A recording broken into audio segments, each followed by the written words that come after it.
Sean bienvenidos a la última jornada del 10º Simposio Internacional de Humanidades de la Universidad del Norte, titulado Literatura y Exilio. ¿Cómo estás, Adolfo? Excelente y emocionado de ser parte de esta última jornada, recordando que hoy se va a presentar la 8ª edición de la revista Discurso Literario. Asimismo, y también tendremos un broche de oro artístico con la artista María Fernanda Perelló protagonizando la suite de Carmen, a las 19 horas en el Gran Hotel del Paraguay, con entrada libre y gratuita. Invitamos a que se queden con nosotros y disfruten de la última jornada durante toda la transmisión. Que presentará el exilio como experiencia de la verdad y el origen de la narrativa paraguaya contemporánea. Teresa del Pilar Ríos presentará Amo mi exilio, me permite ensanchar horizontes. Y Marta Medina, de la Universidad Pontificia Católica de Chile, presentará Ante la demanda de lo público, el exilio. Comenzamos entonces escuchando la primera presentación a cargo de Marisa Amaral, Las humanidades en el mundo singularista.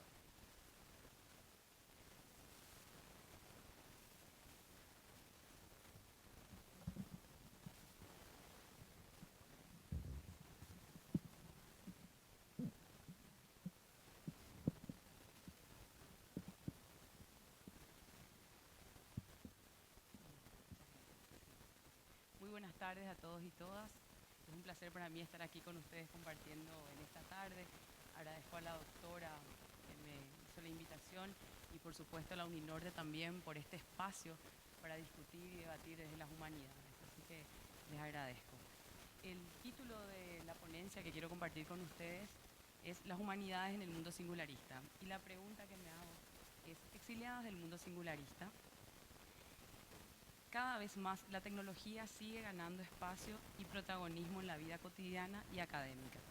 Los expertos de la Universidad de la Singularidad en Silicon Valley afirman que para el 2030 viviremos un cambio drástico, radical e increíble.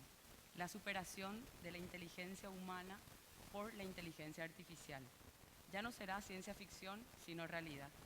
Los límites humanos se verán rebasados por dicha inteligencia. Según Kurzweil, habrá una revolución en términos de conocimientos gracias a la IA. Cambios exponenciales en todos los niveles de la vida. En ese contexto, ¿qué futuro auguramos a las humanidades? El arte, el lenguaje, la literatura, ¿seguirán siendo expresiones netamente del ser humano?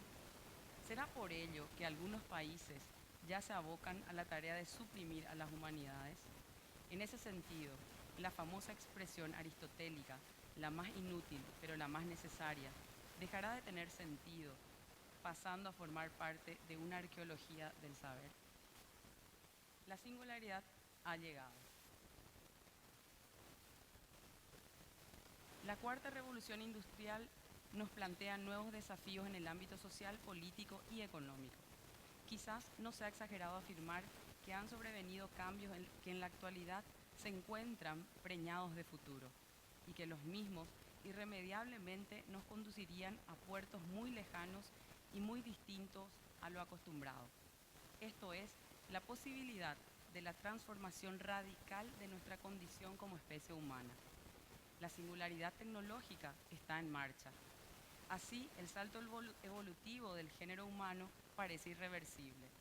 Los entusiastas afirman que la inteligencia artificial proveerá capacidades extraordinarias cuyos efectos sociales, políticos, culturales y económicos no podemos siquiera imaginar.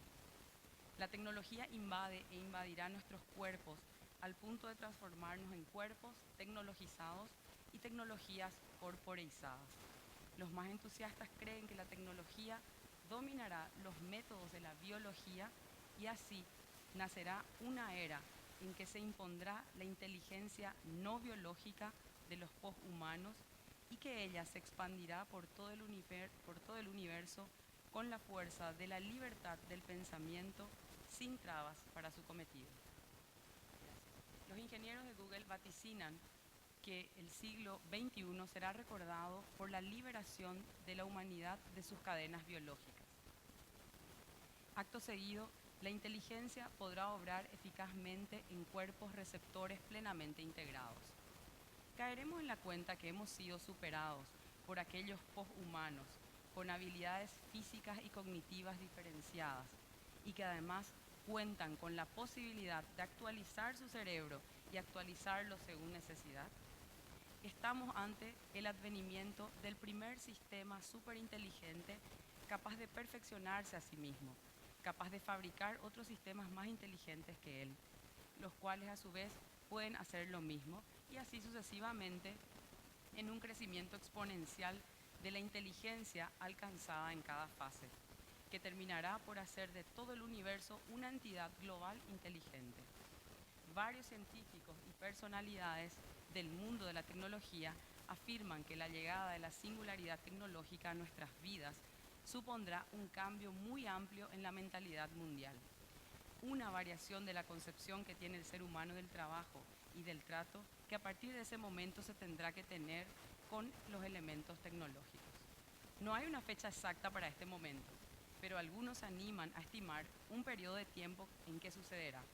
Uno de ellos, el matemático, científico y escritor estadounidense Bernard Winch, establece que la singularidad tecnológica llegará en 2030. Por otra parte, otros autores como Raymond Kurzweil han predicho que la alcanzaremos en 2045. Para Winch, la singularidad se puede lograr por 4 caminos diferentes en dependencia del tipo de superinteligencia que se alcance.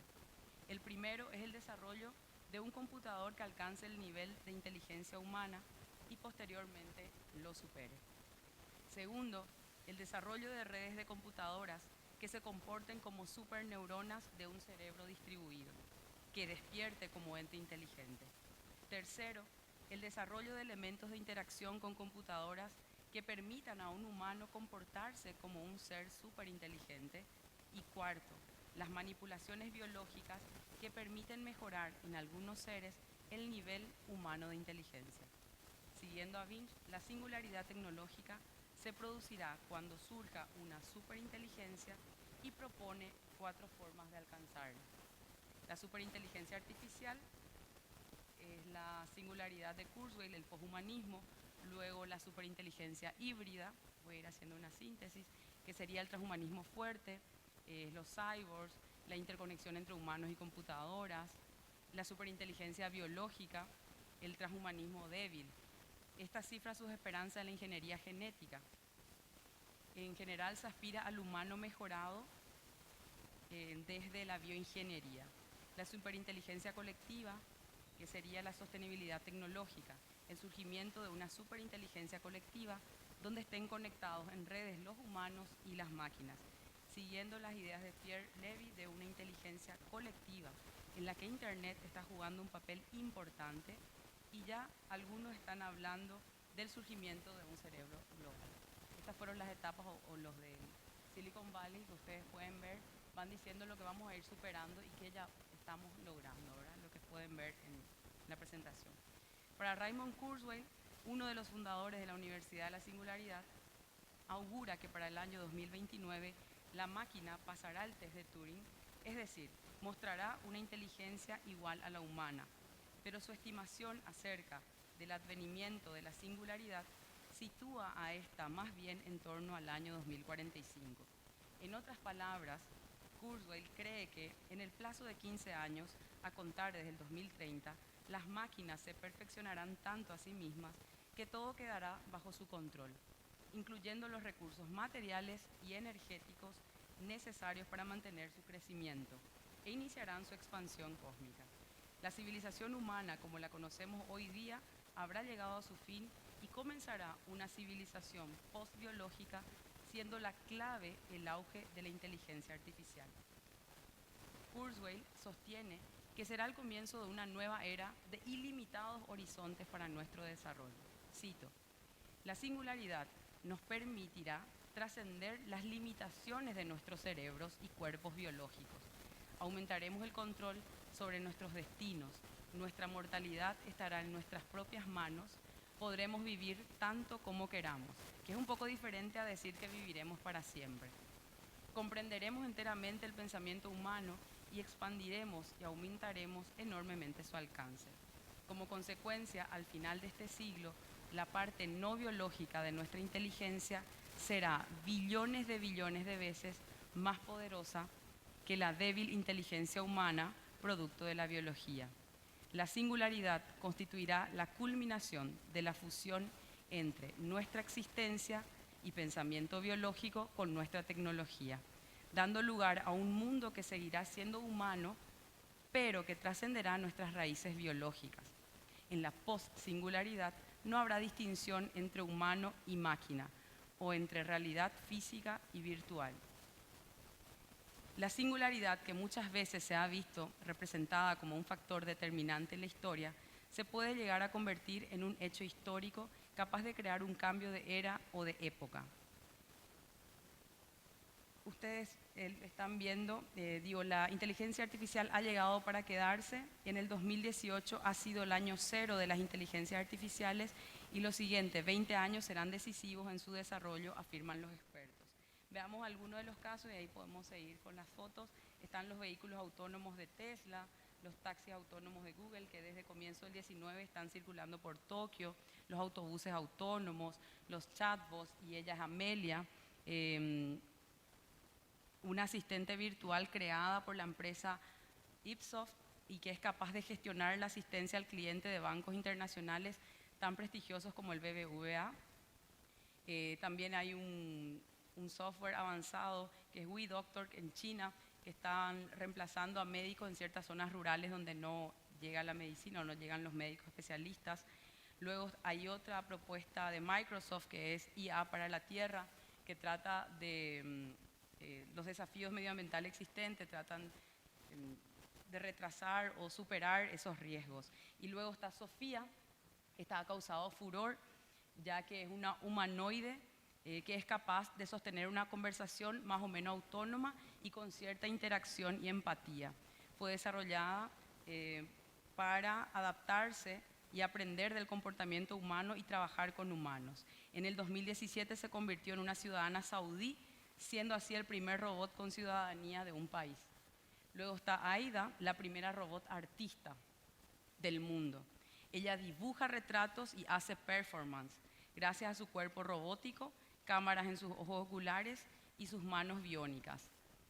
Aidan Meyer es el director de una galería en Oxford para la que fue hecha Aida y declaró: es otra herramienta para artistas. Como la cámara, durante mucho tiempo, la fotografía y el video no se consideraron arte.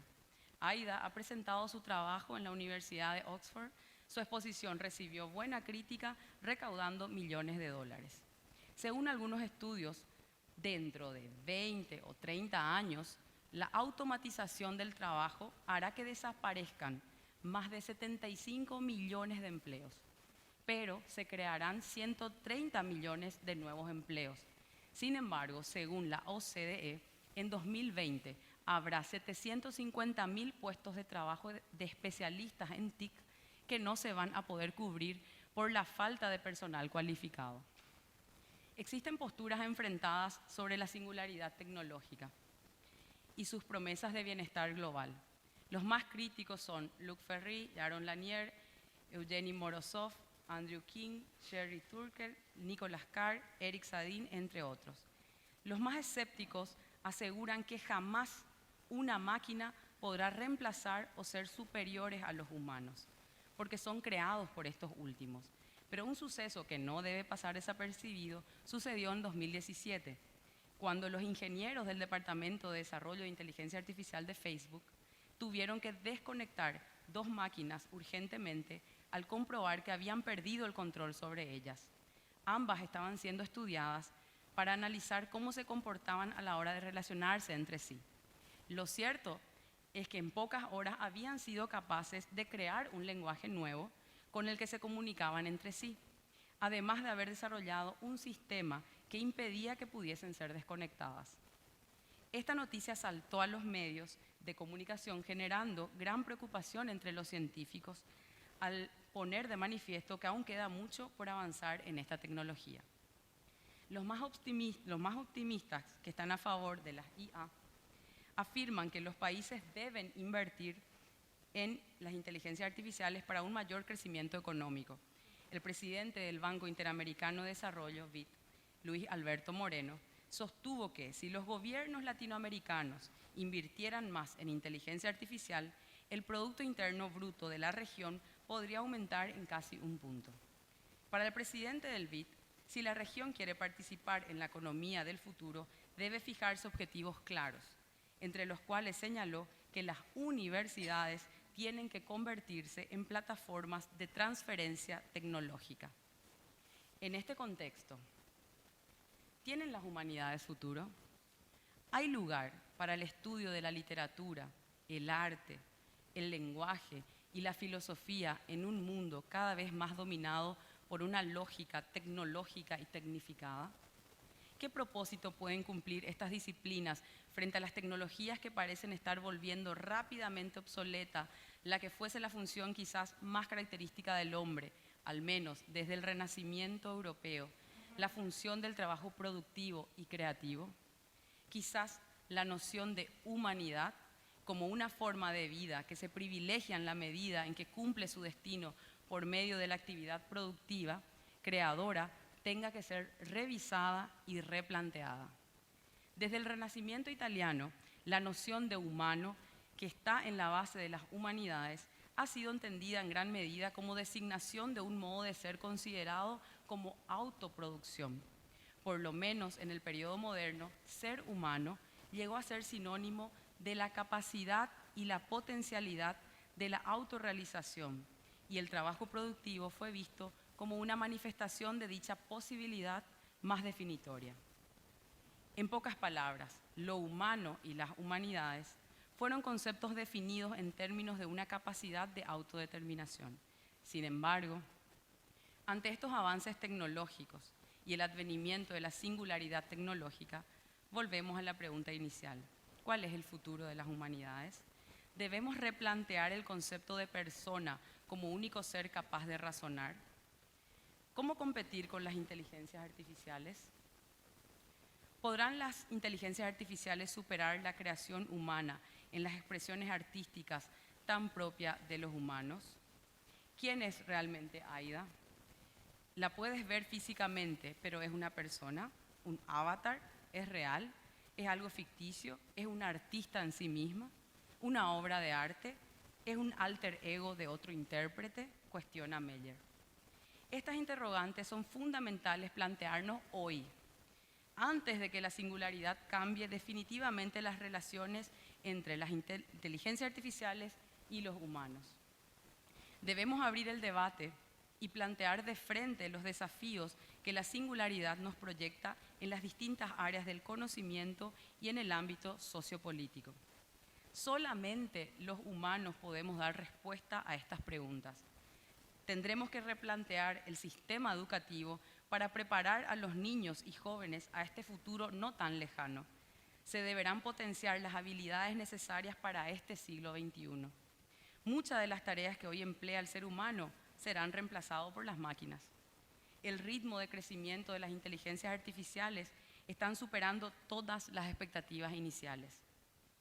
Temas como la libertad, la otredad, los límites desde la ética, los desafíos políticos, sociales y económicos se deberán plantear desde la filosofía y las humanidades.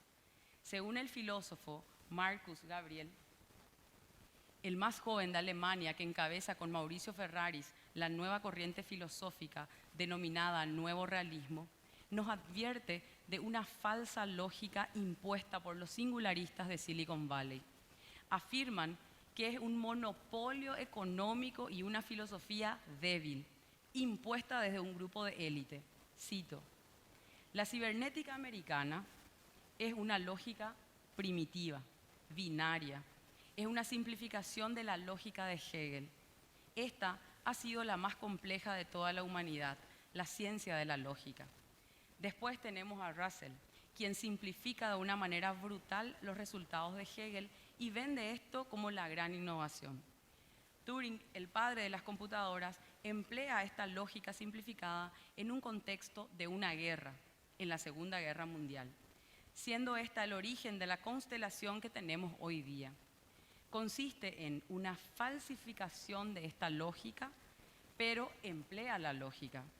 Además, funciona porque la gente cree que funciona. Es filosofía pobre. Este nuevo capital tiene centrales, sobre todo en Estados Unidos.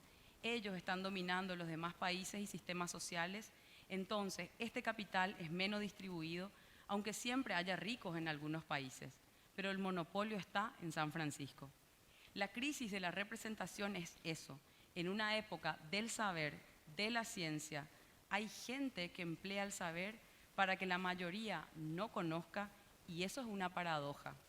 En la época del saber hay cada vez menos conocimiento para cada uno. Los monopolios de Silicon Valley necesitan una democracia débil, porque de lo contrario, el imperio de las leyes pueden atacar esos monopolios de saber y de economía. Ante esta realidad, estoy convencida que las humanidades serán la clave para superar los desafíos e imponderables que nos plantea el mundo singularista.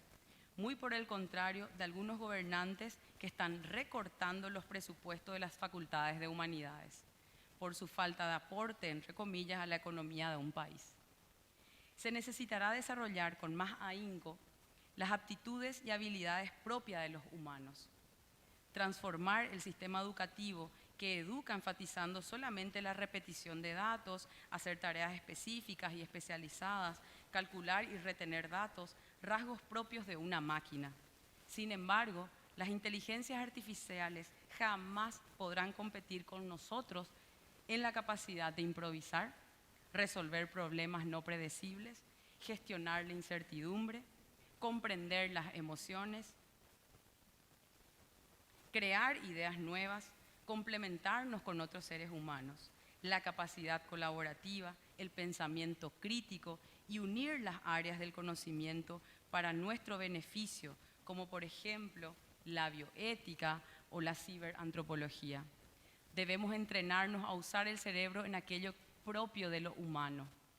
Las humanidades siguen y seguirán siendo más que importantes en estos tiempos, para no caer en las falsas filosofías o falacias de eterna felicidad de los singularistas. Muchas gracias.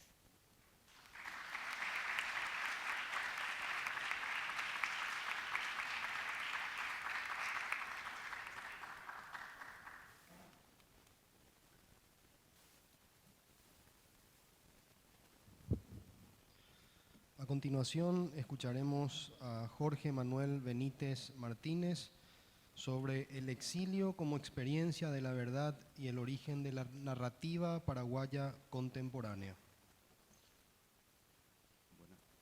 Buenas tardes, ahí se escucha. Buenas tardes al público. Agradezco a la Universidad del Norte por la invitación y la oportunidad entonces de compartir un breve instante de pensamiento filosófico. Bueno, esta participación se inspira en un lema de un sabio judío, George Steiner, leyendo justamente a través de internet, por ahí navegando en internet, encuentro esta frase: la verdad está siempre en el exilio. Me llamó la atención y luego también navegando por internet encuentro, eso sí, buscando esta relación entre filosofía, exilio y literatura, encuentro una obra de investigación referente a la literatura paraguaya, en la que una de las tesis fundamentales es que el exilio está relacionado con un carácter muy propio de la literatura paraguaya, e incluso con la calidad y la riqueza de la literatura paraguaya. Entonces me llamó la atención eso, de ahí que pensé en investigar qué es propiamente el exilio, qué es filosóficamente el exilio, y luego de alguna manera ilustrar cómo se ilustra eso en la realidad histórica de la narrativa paraguaya.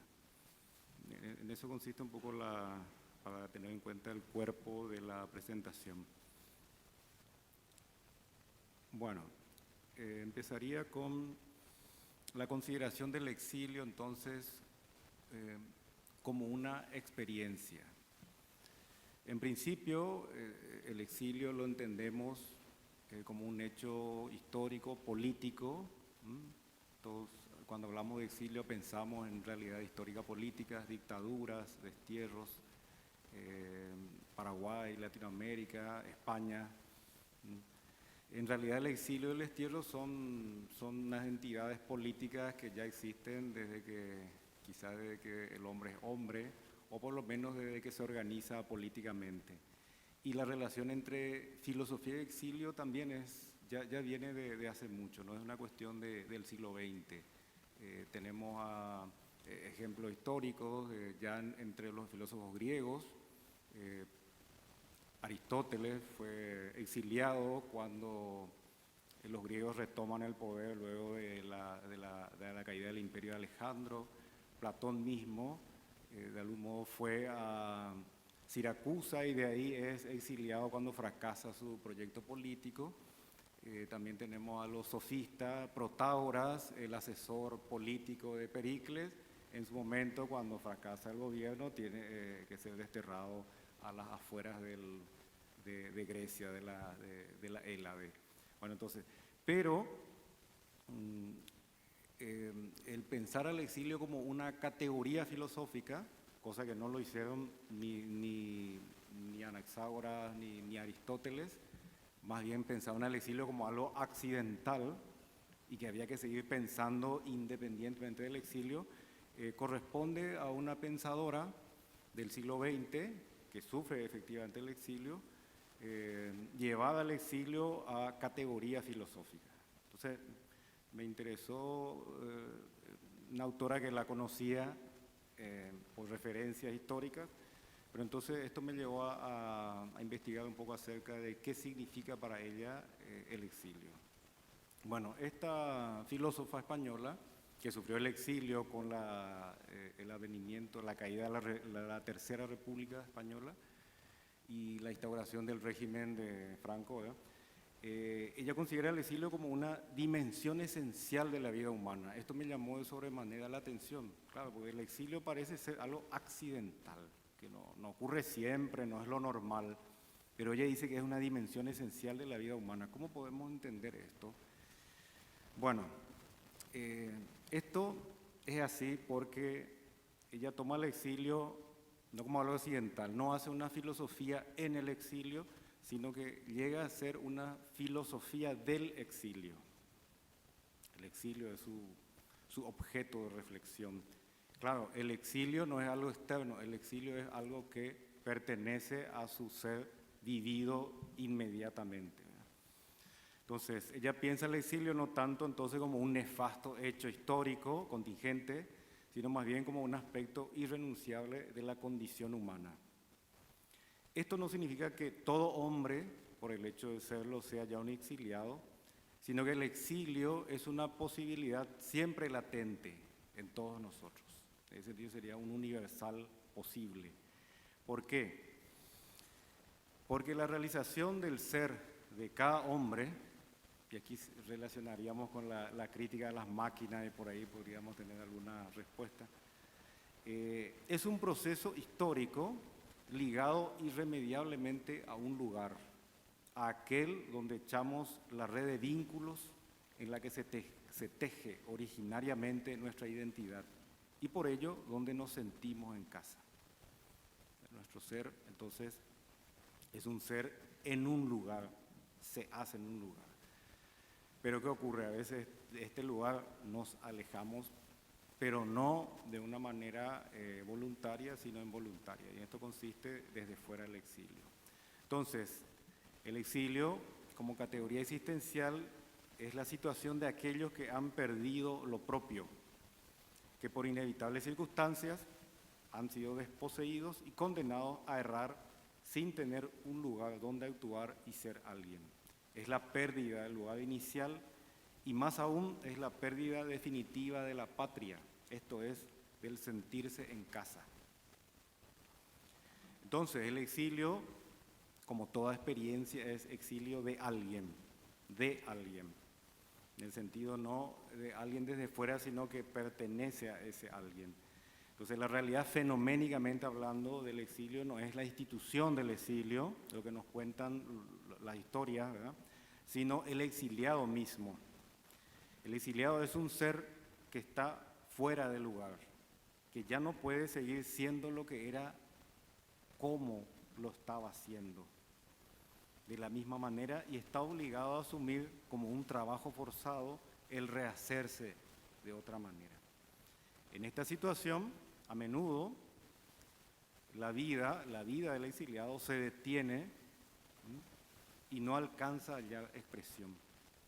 Y en general se opta por el mutismo y la anomia. Claro, es la condición de muchos migrantes, ¿verdad?, que terminan, algunos dicen integrados, o más bien diríamos desintegrados en la anomia. Pero también siempre puede acontecer que el exiliado emprenda la tarea de desentrañar el laberinto en el que la existencia se ha convertido, y entonces se le presenta, como a ningún otro, a partir de su ser sin estar, la relación vital entre ser y verdad. A esto quería llegar con la idea de exilio, la relación entre exilio como experiencia de la verdad. El rehacerse en otro lugar implica la capacidad de comprender, gracias a la distancia, más allá de los intereses, miedos y creencias asumidos en un lugar como propios, de un lugar al que ya no se volverá, la capacidad de pensar y decir lo que se ve y lo que se piensa, y retornar la palabra a su fuente ontológica.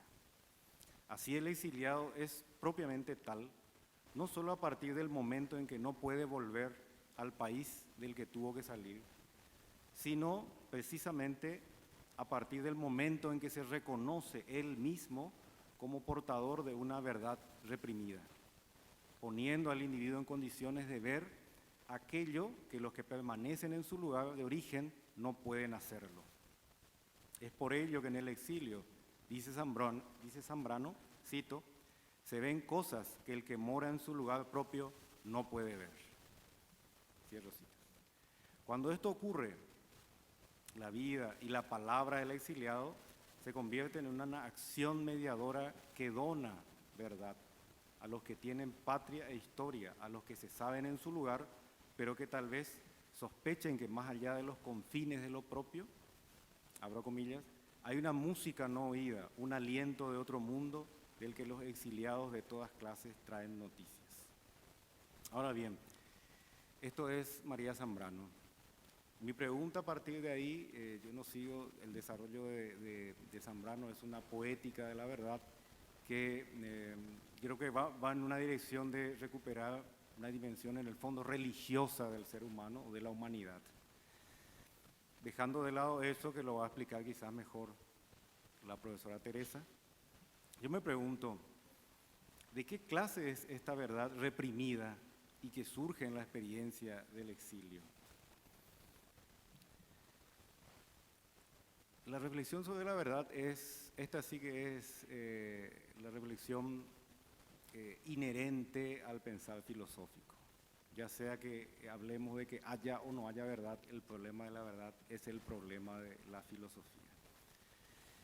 Y uno de los más grandes pensadores del siglo XX, el filósofo alemán Martin Heidegger, es uno de los que recuperan el sentido de la verdad como un problema filosófico fundamental, y entonces reemprende una búsqueda de su sentido en la filosofía anterior a la moderna e incluso anterior a la verdad establecida en la filosofía clásica de Platón y Aristóteles. Entonces debemos a este filósofo el empeño de la filosofía contemporánea, vigente aún hoy, por recuperar el sentido básico y originario de la verdad como aletheia, la verdad como aletheia. Es decir, y esto lo dice es la expresión de Heidegger, traducida más o menos al castellano, sacar de lo oculto trayendo a la luz. Según el filósofo alemán, esta significación de la verdad como aletheia ha quedado desplazada por la interpretación platónica de la verdad como signo de rectitud y corrección del conocimiento que dominará en adelante todo el pensamiento occidental y que es base de la ciencia, la técnica y, como vimos recién, de la tecnología que permean y modelan la vida actual. Aletheia es la verdad como desocultamiento y descubrimiento del ente, siendo esto el origen del valor de verdad de toda palabra. La palabra sí, ese es el sentido en el fondo del concepto de logos, que se suele traducir también por palabra o logos. La verdad es un decir por el cual se da a ver y así se desoculta y aparece lo que es. Es el permitir que algo aparezca como primer acto de verdad. La verdad reprimida, entonces, en primer término, es la verdad de la cosa. Pero esta aparece ante alguien capaz de soportar la verdad de esta cosa. No aparece, por decirlo así, la verdad de la cosa ante cualquiera. Ahí está el punto. Esta aletheia, para que se dé así, implicaría una condición subjetiva, pero existencial fundamental.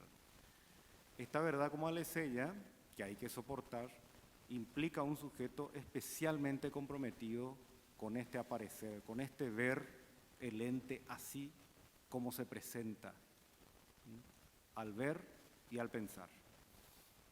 Así tenemos otra significación, a partir de esta significación base de Heidegger, otra significación desarrollada en autores ya de fin del siglo XX y muy vigentes hoy en día, como el historiador de la filosofía francés Pierre Hadot y el filósofo político, diríamos, Michel Foucault. Ellos nos hablan de la verdad en el sentido de la parresía. Tenemos la verdad como aletheia, la verdad como parresía. Para Hadot y Foucault, la verdad no es fundamentalmente una cuestión de la lógica o de la ciencia, sino un acto vital en el que se juega el ser mismo del sujeto. La verdad es propiamente una práctica del decir, este decir que puede ser oral o escrito. Esta práctica se realiza de distintos modos. Así Foucault nos habla de no tanto de verdad en un principio, sino de modos de veridicción, modos de decir la verdad, y que tienen efectos específicos de verdad. Ahora bien, estos modos, según estos autores, no tienen el mismo valor y sentido. No son todos iguales en su valor de veridicción. Por eso, para ellos, y en esto coinciden, el modo que implica la manifestación más clara y directa de la verdad es el de la parresía. ¿Qué significa la parresía? Es esto viendo la antigua cultura clásica, una práctica de sí que consiste en un decir verdadero, franco, libre, sin ataduras políticas de ningún tipo.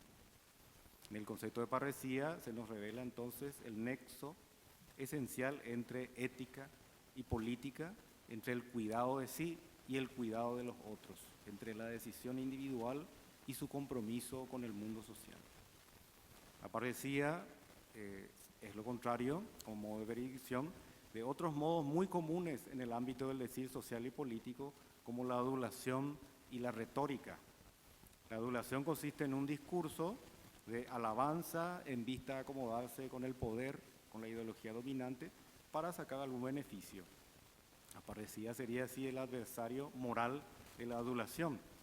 La retórica, por su parte, es una técnica para hacer discursos que primordialmente buscan convencer o persuadir independientemente de la verdad o falsedad de los mismos. Después la parresía, un modo discursivo contrario a toda retórica que trate de enmascarar o embellecer lo que se va a relatar. Otra nota esencial de la parresía es que su decir no es un decir nada más. Su decir implica asumir con coraje los riesgos de exponer la propia vida. ¿Cuáles son esos riesgos?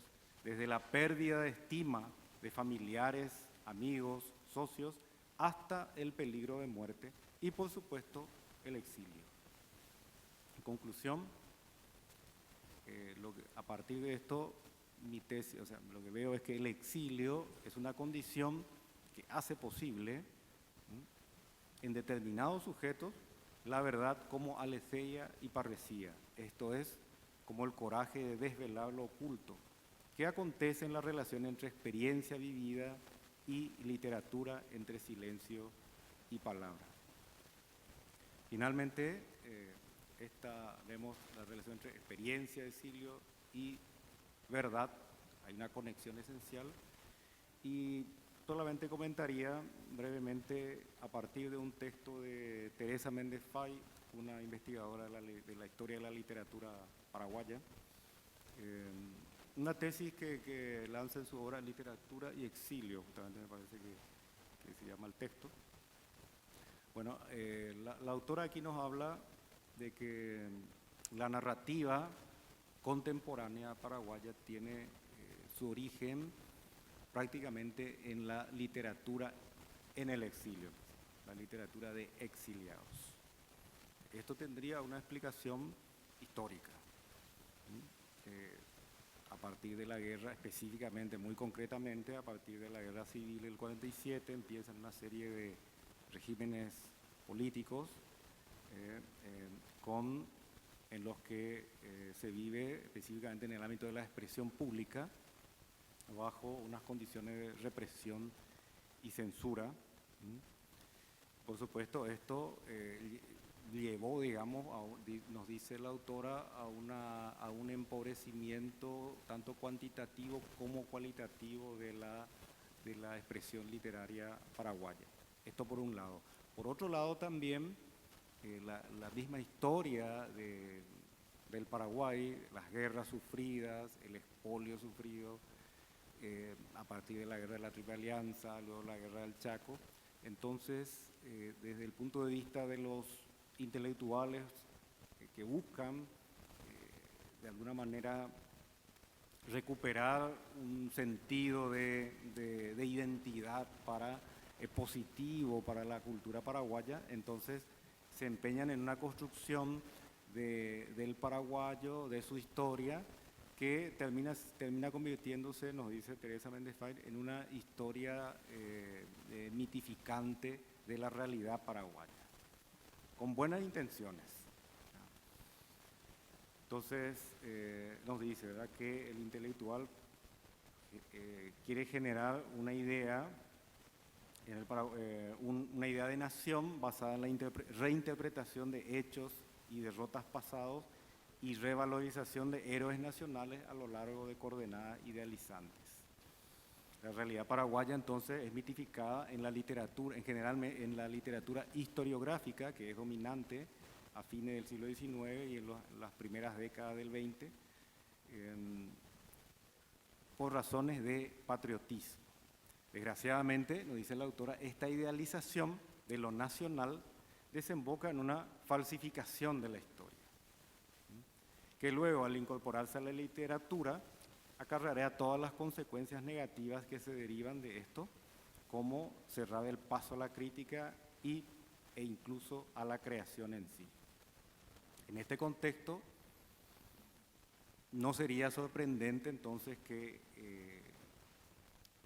en general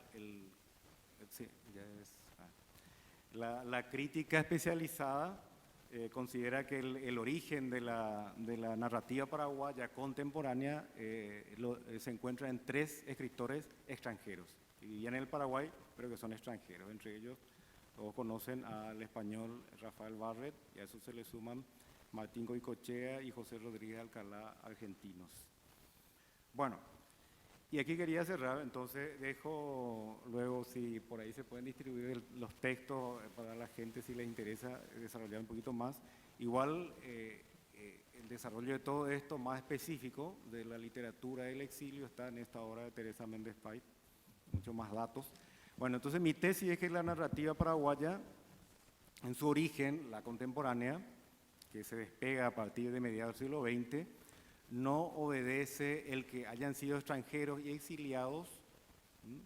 La gran literatura paraguaya, la de Casac, Sierra Bastos, etcétera, y muchos otros, no obedece al azar del exilio, sino a que justamente la condición del exiliado les permitió a estos recuperar ese valor ontológico de aletheia y de parresía de la palabra, y con ello le dieron a la narrativa paraguaya el valor que aún hoy en día tiene ante la crítica y para nosotros mismos.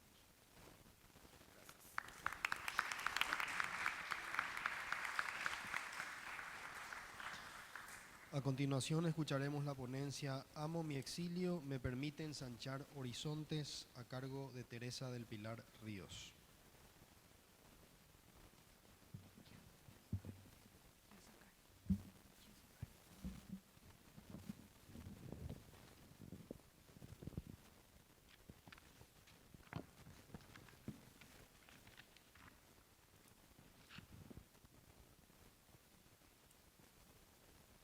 Buenas tardes a todos y todas, ¿cómo están? Bueno, ¿qué tal con la filosofía? Más o menos. Bueno, después del mundo singularista parece que la filosofía no se va a morir, ¿verdad? Bueno, vamos a ver qué tal. Bueno, yo voy a hablar sobre, básicamente sobre el pensamiento de una filósofa española, María Zambrano. ¿Verdad? Ahí está el doctor Alonso Navarro, que es español, está feliz. Así es que básicamente me baso en su modo de pensar, en cómo ella trata el exilio desde el punto de vista filosófico, y yo sobre eso voy haciendo elucubraciones y escribí sobre eso, y básicamente es lo que voy a compartir con ustedes. Bueno, amo mi exilio es una expresión de María Zambrano, amo mi exilio. Y yo le agregué, amo mi exilio, me permite ensanchar horizontes, porque en realidad para ella eso es un ensanchamiento y no un achicamiento. La expresión de la filósofa y escritora española María Zambrano, amo mi exilio, refleja de algún modo la profunda compenetración filosófica y existencial de lo que a ella le acontece. Sintonía que le permite acoger la realidad del exilio, hacerse cargo de esta circunstancia y cargar con ella entrañablemente. Lo que se asume, sin duda alguna, redime, y solo desde esa redención es posible ensanchar horizontes, llámese antropológicos, culturales o epistemológicos. Horizonte permeado por un más que desborda, dinamiza, desafía y fundamenta esa realidad. Asimismo, María Zambrano considera el exilio como una dimensión esencial de la persona humana, como ya dijo Jorge, capaz de manifestar ese más que le caracteriza. Yo le agrego ese más que le caracteriza. Más es una expresión muy utilizada por el filósofo también español Javier Zubiri. Una excedencia cuyas esquirlas en una dirección se traduce en perspectivas que son razones, en aristas diversificadas, pero que finalmente tienden hacia esa anhelada integración de una pluralidad convergente y planificadora. Porque si en verdad es amor, suma, ensancha y va creando una atmósfera donde la densidad del aire que se respira oxigena saludablemente el destino al cual hemos sido arrojados. De hecho, María Zambrano se instaló existencialmente en el exilio. Como a tantos españoles, la guerra civil le condujo al exilio, y a partir de 1930, y sin mucha suerte, Zambrano buscó primero la hospitalidad mexicana y luego, con mayor suerte y extensión en el tiempo, la acogida cubana, donde vivió 17 años con algunas interrupciones. Después de Cuba, vivirá desde 1953 a 1964 en Italia, en particular en Roma y luego en Suiza. Y finalmente, a los 80 años, después de 45 años de errancia, regresará de nuevo a España una vez muerto el caudillo Francisco Franco. Así las cosas, el trayecto de esta peregrinación lleva el sello de lo que ella es, filósofa. Y esto es algo que hasta la fecha resulta estadísticamente extraño, aunque aquí estemos tres. Ha habido muy pocas filósofas, pero el problema no es tanto de cantidad, sino de reconocimiento, no se nos ve. Con todo, nuestra autora ha logrado inmortalizar su legado a través de la academia y de la escritura, de manera que se ha enfrentado al exilio que la vida le deparó desde un talante no solo filosófico, sino también poético por la belleza de sus escritos. De ahí que nos sentimos empujados a preguntarnos, ¿cómo pensó y sintió nuestra filósofa al exilio? Algo ya sabemos por Jorge. ¿Qué sentido le otorgó a esa experiencia? En efecto, comencemos señalando que María Zambrano no solo se encontró en la circunstancia histórica de tener que vivir un exilio geográfico, sino de interpretarlo como un hecho antropológico que caracteriza a todo ser humano en cuanto tal. En otros términos, podemos decir que el exilio es visto por ella no solamente como un suceso biográfico más, sino como el acontecimiento por excelencia que la envuelve, polariza y otorga un profundo sentido de humanidad que la trasciende. María Zambrano considera el exilio como una estructura esencial de la vida humana, capaz de revelar el enigma de la realidad que se hace presente a la persona, enigma que vehiculiza la complejidad de lo real, traduciéndolo en itinerancia a lo largo de la vida.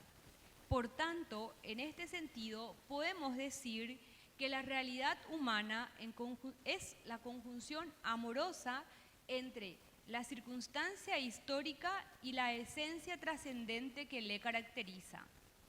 De este modo, el exilio permite descubrir lo importante y dejar de lado lo superfluo. Es el símbolo del camino que permite vislumbrar la meta hacia la que nos dirigimos, la ciudad que aún no habitamos. Cuando intuimos o llegamos a comprender que es la realidad misma la que nos va conduciendo y empujando hacia ese más que nos caracteriza, la vida adquiere una profundidad y hondura diferentes.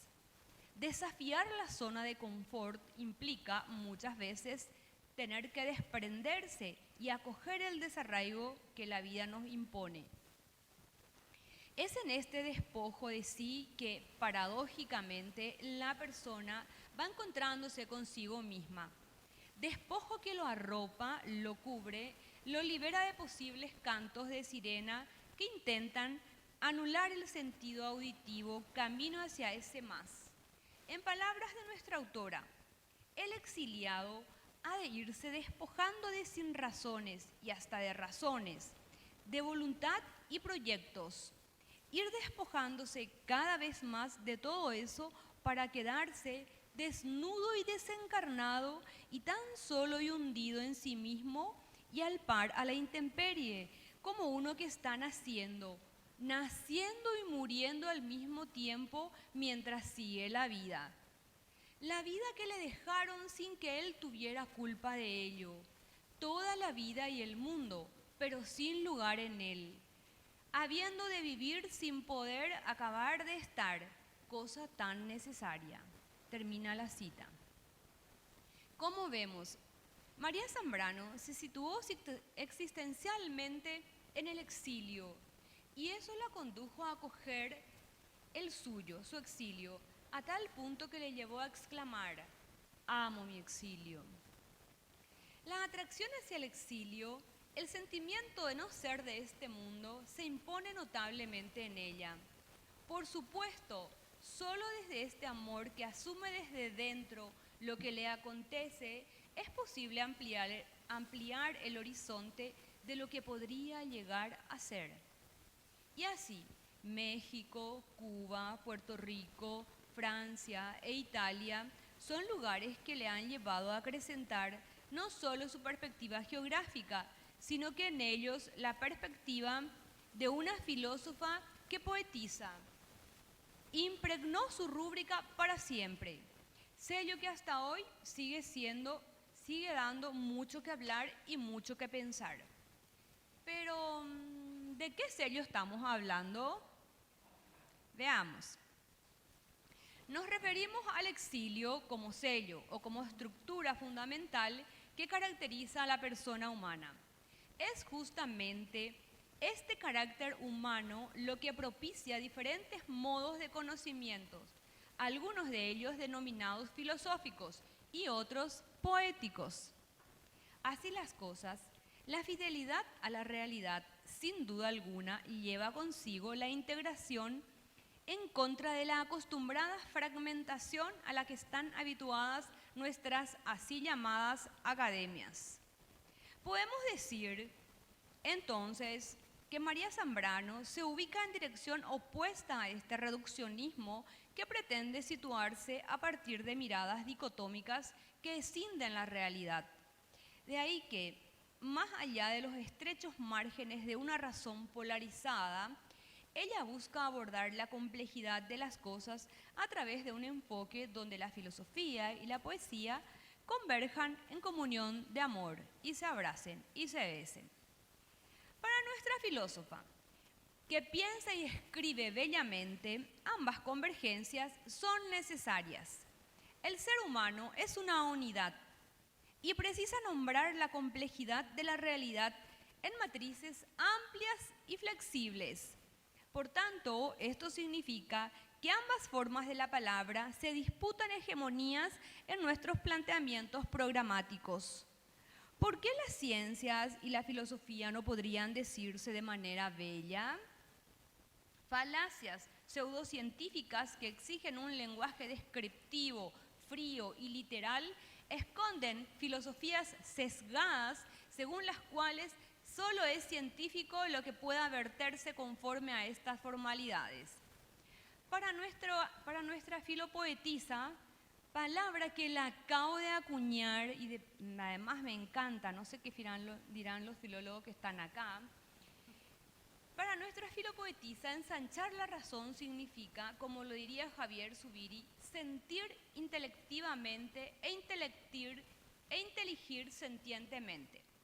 Sí, porque con ella ya no es posible aprender atomísticamente las intrincadas aristas de una realidad desbordándose en cada partícula, dado que las complejidades están ahí, buscando ser acogidas en un contexto de plenitud, de amplitud. Y esto, sin perder de vista que de estrecheces y mezquindades están llenos nuestros enfoques cognitivos. En contraposición, su pensamiento aboga por una razón más humana, más holística, menos soberbia, más vital y menos singularista.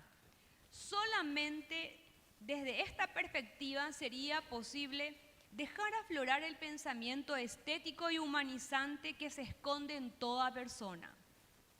Y así, mientras la filosofía nos sumerge en una constante interrogación acerca de ese enigmático más que nos constituye, antropológicamente hablando, la poesía desata en nosotros los versos más sublimes que se pudiera imaginar. Imagínense. Ninguna es completa. La poesía nos muestra la persona humana concreta y la filosofía el ser humano esencial, universal, que no puede traducirse y limitarse a una máquina fría y fea. No obstante, pensamiento y poesía todavía continúan enfrentadas en nuestra cultura y en nuestras mallas curriculares. ¿Hasta cuándo? Hasta que el conocimiento siga siendo una cuestión de élite para unos cuantos privilegiados que se arroguen el derecho a decidir por los demás, excluyéndolos. Exclusión y arrogancia, denominadores que patentizan oscuros e inconfesables intereses de unos pocos, muy pocos, pero hegemónicos e impositivos, otras veces estratégicamente seductores y embrutecedores. El exilio, como dimensión humana en estas circunstancias, constituye el extravío que a través de influencias insospechables alumbran desde lo recóndito nuevos amaneceres que esperan un despertar auroral, al decir de nuestra filopoeta María Zambrano. Acoger el exilio implica, pues, asumir estos extravíos de la razón por las encrucijadas de la vida. De acuerdo, filosofía y pensamiento son apenas dos formas insuficientes de expresión, pero ambas muy representativas de las innumerables posibilidades que subyacen en el ser humano. Filosofía, poesía es éxtasis, don, encuentro, hallazgo y gracia. La filosofía, en cambio, es sumergirse y perderse en constantes preguntas y más preguntas, muy pocas respuestas. Siempre le digo eso a mis alumnos, ¿verdad, Ainhoa? Con ella tenemos más preguntas que respuestas. De este modo, con las constantes interpelaciones de la filosofía, la poesía responde sintiendo y dejándose llevar amorosamente por dichas interrogantes. Las que hacemos filosofía también hacemos poesía, sintiendo eso que estamos pensando. La poesía no pretende anular la pregunta, al contrario, quiere potenciarla a un nivel donde lo trascendente sea su destino. Por otro lado, consideremos que ya en Platón se entabla una vigorosa lucha entre dos formas de la razón. Aparentemente en él triunfa el pensamiento filosófico. Sin embargo, la poesía es el continente que envuelve el contenido filosófico. Como si la poesía fuera el papel celofán a partir del cual pudiéramos contemplar la filosofía. A mí me encanta el papel celofán porque vos ponés adentro de las cosas y se ve tan lindo todo. Así, como si la poesía fuera el papel celofán. Bueno, abordarla desde este ropaje, sin duda alguna, tiene un encanto que no todos los envoltorios logran provocar, lo que les decía. La filósofa logra seducir con el hechizo que le proporciona la poesía y con la belleza que significa mostrar la perfección del proceso y el producto de la razón. Qué sublime y quijotesco es poder filosofar en un mundo donde la filosofía queda exiliada y al margen de lo inútil, de lo que no cuenta, de lo que no sirve para nada. Claro, los filósofos siempre andamos sin plata. Claro, no sirve para nada, pero a ella la sirven, quiera sea o no. Es a ella a quien todo ser humano rinde tributo y hace reverencia, pues nadie escapa al pensamiento, a las ideas. Son estas las que gobiernan el mundo. El verdadero poderío está en las ideas, en tanto que estas son expresiones y ropajes de esa realidad que está ahí, que nos impele y que nos atrae enigmáticamente. Como quiera que sea, la realidad tiene un poder sobre nosotros, puede con nosotros. Pretendemos exiliar a la filosofía, a la razón pensante, pero esa misma realidad se vuelca hacia nosotros con toda la fuerza de una suavidad que nos conquista y nos arrastra. Paradójicamente, gran parte de nuestra época busca mantener en el exilio lo que le constituye como un alguien, pero ese poder misterioso de la realidad nos reorienta permanentemente por la senda del amor. Porque solo desde el amor es posible la redención. Como lo decíamos al principio, lo que se asume, redime. De ahí que, junto a María Zambrano, decimos: amo mi exilio, me permite ensanchar horizontes. Gracias.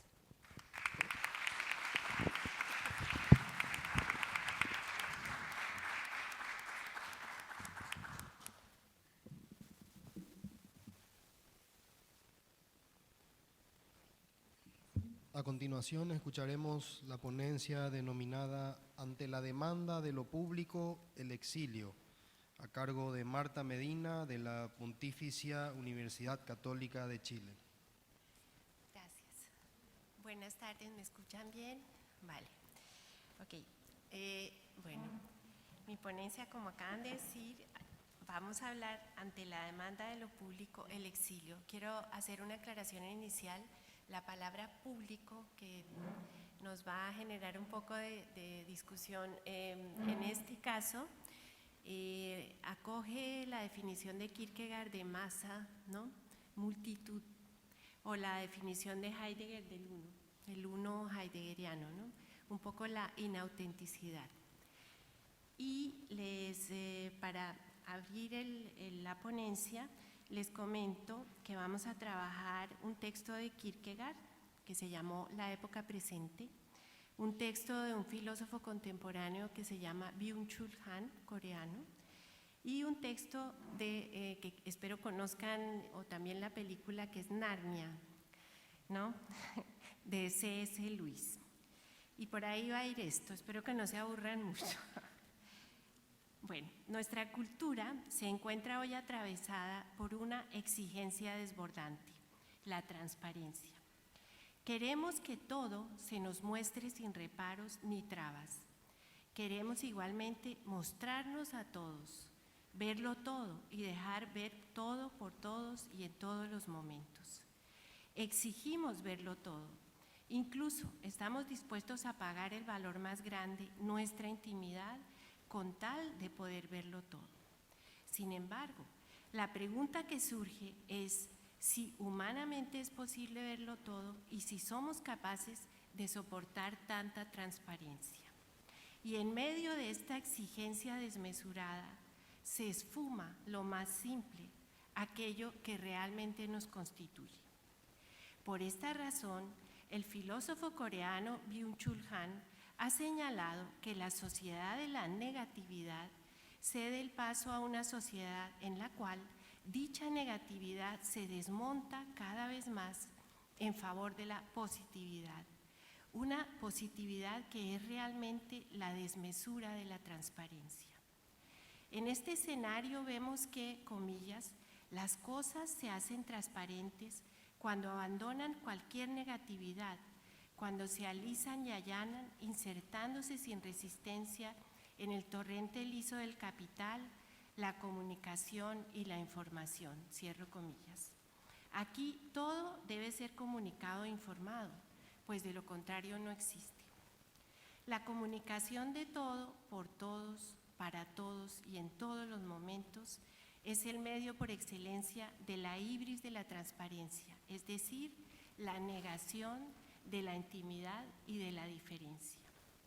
La dialéctica de esta ibris la ejerce el individuo, quien en su singularidad lleva inherente sentido y profundidad hermenéutica, desplegando necesariamente resistencia, lentitud, frenando la velocidad de la transparencia. Estas particularidades perturban y retardan la lisa comunicación de lo igual, ya que la particular existencia individual está tejida de libertad, de movimiento, de imperfección. La espontaneidad, el acontecer, la libertad no admiten en su seno ninguna transparencia. La exigencia de transparencia es hacer operacional al ser humano, pues lo único que no retrasa la comunicación es la máquina, y en ella no hay lugar para la dialéctica ni para la hermenéutica. Se hace entonces necesario, imprescindible, ejercitarse en la actitud de la distancia, volver a la retirada discreta, a la ignorancia necesaria, retornar a la vergüenza. Para escapar a la demanda de lo público que nos exige verlo todo y mostrarlo todo, en el presente texto proponemos refugiarnos en la interioridad, entrar en el armario, donde habita justamente Narnia, es decir, asumir la interioridad como el exilio de lo público, pero esta vez un exilio ya no como añoranza de la pérdida, ni como alejamiento de lo más amado, sino por el contrario, como un retorno al sí mismo, a lo más propio, como un retorno a lo humano, a la plenitud de sentido, a la realidad, a lo salvador en medio del dolor más profundo. Recordemos que el mundo mítico de Narnia nace mediante una canción entonada por Aslan. Se trata de una canción que invita a entrar en la intimidad como refugio frente a la guerra. Les voy a leer una parte del texto de Narnia. En la oscuridad comenzaba a suceder algo por fin.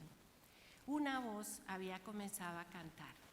Sonaba muy distante y a Diggory le costaba mucho decidir de qué dirección provenía. En ocasiones parecía provenir de todas a la vez, Otras veces casi creía que surgía de la tierra bajo sus pies, pues las notas bajas eran lo bastante graves como para ser la voz de la tierra misma.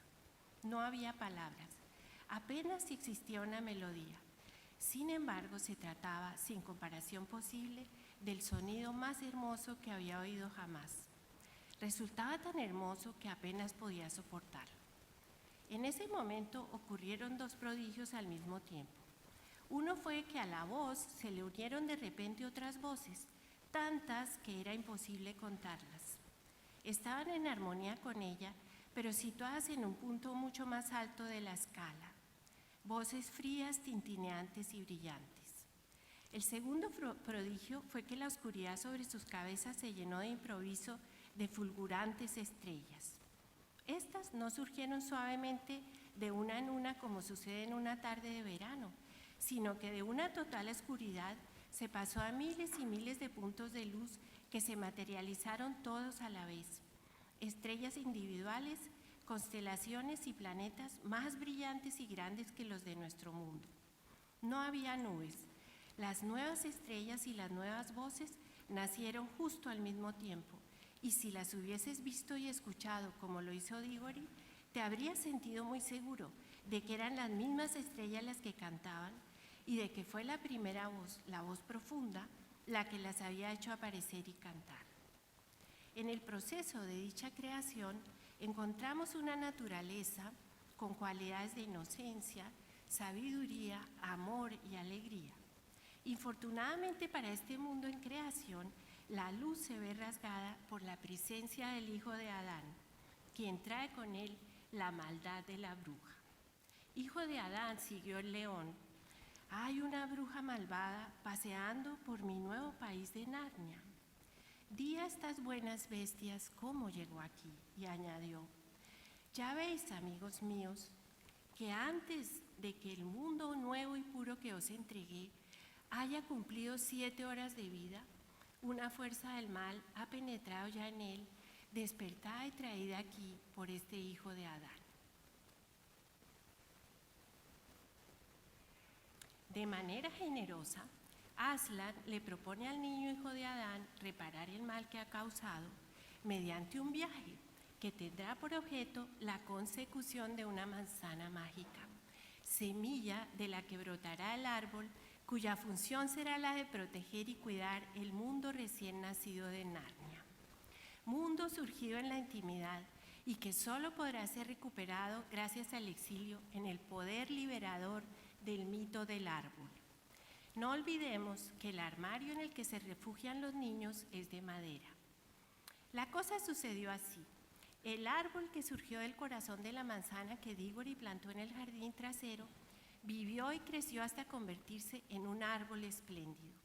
Al crecer en el suelo de nuestro mundo, muy lejos del sonido de la voz de Aslan y lejos del aire juvenil de Narnia, no dio manzanas capaces de revivir a una mujer moribunda, como había sucedido con la madre de Diggory, aunque sí dio las manzanas más hermosas de todo el país, que además eran sumamente saludables, aunque no de todo mágicas. Sin embargo, en su interior, en su misma savia, el árbol, por así decirlo, jamás olvidó aquel árbol otro de Narnia al que pertenecía. En ocasiones se movía de un modo misterioso cuando no soplaba viento. Creo que cuando eso sucedía soplaban fuertes vientos en Narnia y el árbol inglés se estremecía porque en aquel momento el árbol de Narnia se balanceaba y oscilaba bajo un fuerte vendaval del sudoeste. Fuera como fuese, se demostró más tarde que quedaba aún magia en su madera, pues cuando Diggory era ya un hombre de mediana edad, que se había convertido además en famoso erudito, catedrático y gran viajero, y la vieja casa de los Ketterley le pertenecía, estalló una gran tormenta en todo el sur de Inglaterra que derribó el árbol, y como no soportaba la idea de hacer que lo cortaran para convertirlo en leña, pidió que construyeran con él un armario, que luego colocó en su enorme casa en el campo. Él no descubrió las propiedades mágicas del armario, pero alguien sí lo hizo, y así empezaron todas las idas y venidas entre nuestro mundo y el de Narnia. Durante cientos de años, afirma Aslan, y mientras el árbol surgido de la manzana siga vivo y en flor, Este hará las veces de muralla protectora contra lo maligno.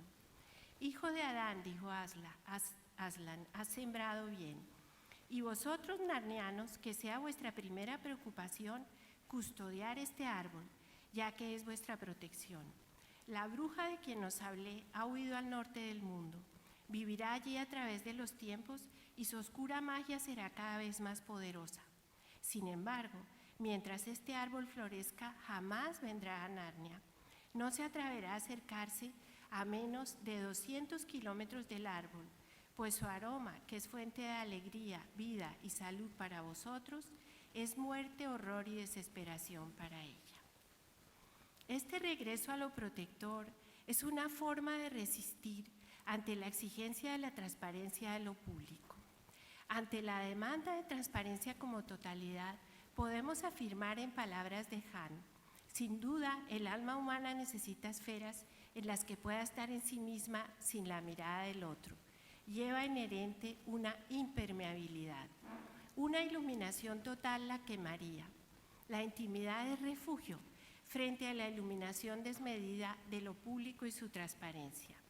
Como podemos ver, los bombardeos sobre Londres en la Segunda Guerra Mundial pueden ser comprendidos en Narnia como la metáfora de la excesiva iluminación que quema.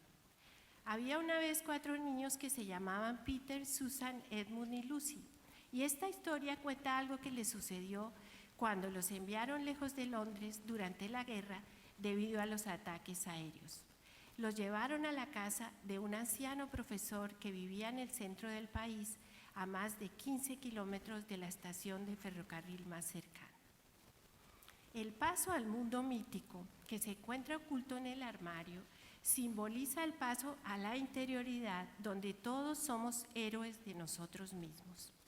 Como afirma Han, el hombre ni siquiera para sí mismo es transparente, ya que nuestro ser y actuar humanos implican de manera fundamental el llevar con nosotros mismos, de manera esencial, una opacidad, una sombra, pero también una posibilidad mítica, el reino de Narnia. Relacionarse con el otro no implica desnudarlo en su interioridad, ni desgarrarlo a manera de autopsia pornográficamente, como lo demanda la sociedad del espectáculo, que quiere sacar todo afuera, incluso nuestras sombras más íntimas. Significa aceptar que hay en el otro una opacidad como la tenemos nosotros mismos y que se da igualmente en la relación con el otro una cierta igualdad opaca. El individuo lleva así esencialmente un desgarro. Por tanto, un desgarro atraviesa el alma humana y es precisamente este desgarro fundamental el que no permite al yo estar de acuerdo consigo mismo y hace imposible la propia transparencia. La sociedad de la transparencia es un infierno de lo igual. Para contrarrestar este infierno, Kierkegaard, que encierra en su joroba el mundo de su intimidad más dolida, nos da una clave cuando afirma: la atención de la reflexión termina por erigirse como principio, y tal como en una época apasionada el entusiasmo es el principio unificador, así en una época desapasionada y muy reflexiva, la envidia será el principio unificador. La envidia nivela, ahoga y frena. Esta envidia tiene su paroxismo justamente en la sociedad de la transparencia. Narcisismo y envidia son los elementos de la subjetividad que se levanta en medio de la sociedad de la transparencia.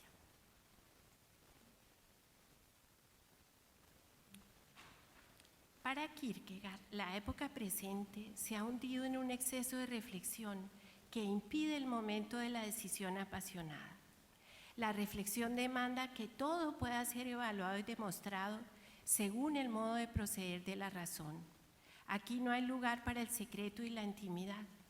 No olvidemos que Narnia habita en un armario donde se guardan los secretos del mundo mágico que solo puede ser descubierto por los ojos tiernos de los niños que se refugian en ese mundo para escapar de la violencia de la guerra.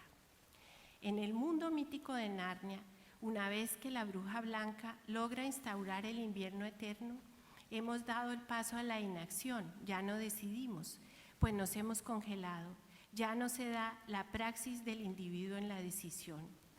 Y ahí donde florece la anonimidad, que tiene en nuestra época una importancia más profunda de lo que quizás se cree, podemos afirmar con Kierkegaard que no solo se escribe anónimamente, sino que incluso se escribe anónimamente cuando se firma con el propio nombre. Sí, hasta se habla anónimamente. Hoy día, el lugar cálido del armario ha dado paso a la transparencia del celular. En medio de esta maraña, el individuo, sumergido en la irrealidad de la transparencia de lo público, vaga por ella como un fantasma. Y en ese mundo fantasmal, la fuerza de la inercia está en los cimientos de la época, y cada desapasionado se felicita como su inventor y quiere que lo elogien como tal.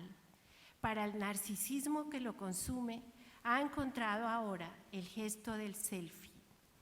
Este dispositivo conduce, empero, a la muerte extrema. La época presente es la época de la publicidad, la de los anuncios en donde no sucede nada y sin embargo hay publicidad inmediata de todo, pero de un todo pasajero y fútil. Como afirma Hahn, las opiniones carecen de consecuencias. El veredicto general de la sociedad positiva se llama me gusta. En este veredicto no hay lugar al exilio. El infierno de la presencia absoluta es justamente la imposibilidad de la huida. La sensatez ha llegado a estar tan extendida que se han transformado las tareas en una actuación irreal y la realidad en un teatro. El teatro de la guerra, en la cual ya no es posible huida ni refugio en Narnia. Todo se ha convertido en una dramática broma. Se ha perdido la capacidad de sentir verdadera admiración, aquella que permite al admirador ser humilde al no haber sido capaz de tal grandeza y a la vez sentirse estimulado éticamente por el ejemplo para seguir al admirado con sus mejores fuerzas, seguir la fuerza de Aslan. Se trata entonces aquí de la admiración vista como estímulo para engrandecerse en la acción y exiliarse en Narnia. Pero esta admiración que engrandece ha sido sustituida por la sensatez, que nos iguala en la medianía de la mediocridad. Ya no hay pasión ni acción. De lo que se trata ahora es de admirar en masa lo que en privado se considera trivial. En una tensión de reflexión que permite a todos seguir en pie, se agota la realidad interior de las relaciones, transformando la existencia en una ambigüedad. Es decir, que si por una parte existe en su facticidad, por la otra, en el ámbito de lo estrictamente privado, un engaño dialéctico sugiere una lectura secreta, que las relaciones no existen. En este contexto, de lo que se trata es de dejar que todo permanezca en pie, pero mediante circunloquios vaciarlo de sentido. La consecuencia fáctica a la que hemos llegado es que en nuestra sociedad transparencia y verdad no son idénticas. Es decir, que más información o una acumulación de información por sí sola no es ninguna verdad. Le falta la dirección, le falta el sentido. Podemos entonces concluir que la hiperinformación y la hipercomunicación dan testimonio de la falta de verdad e incluso de la falta de ser. Se abre aquí en nuestra ponencia la pregunta central de nuestra reflexión, la pregunta por transparencia versus verdad. ¿De qué puede jactarse en relación a lo cómico una época perdida en la reflexión? Como época desapasionada, no tiene el activo del sentimiento en lo erótico, ni el activo del entusiasmo y la interioridad en lo político y religioso, ni el activo de lo doméstico, la piedad o la admiración en lo cotidiano y en la vida social. Pretender ser chistoso cuando no se posee la riqueza de la interioridad es querer derrochar en el lujo y privarse de las necesidades básicas de la vida. Pero una época desapasionada no posee ningún activo, pues todo se convierte en transacciones con papel moneda y todo se masifica. Se ha perdido la vitalidad. Es más, Ella se ha pagado con el medio de la transparencia, esto es dinero de lo efímero, dinero que mata la interioridad. No queda ningún héroe, ningún amante, ningún pensador, ningún caballero de la fe, nadie magnánimo, ningún desesperado que valide estas cosas por haberlas vivido en forma primitiva. Ya no quedan niños que se escondan en los armarios, pues todos están embebidos por las luces de sus celulares. El objeto del deseo ya no es la fama o el amor de una mujer. El objeto del deseo es el dinero, que a su vez también es una representación y una abstracción. En vano la decisión persigue durante la vida al individuo. En vano la bendición espera el instante de la decisión, pues si bien engañados, conocemos sabios caminos para huir.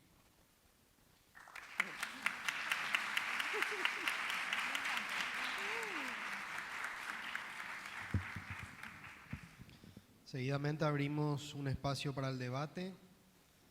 Pueden levantar la mano y les acercamos el micrófono.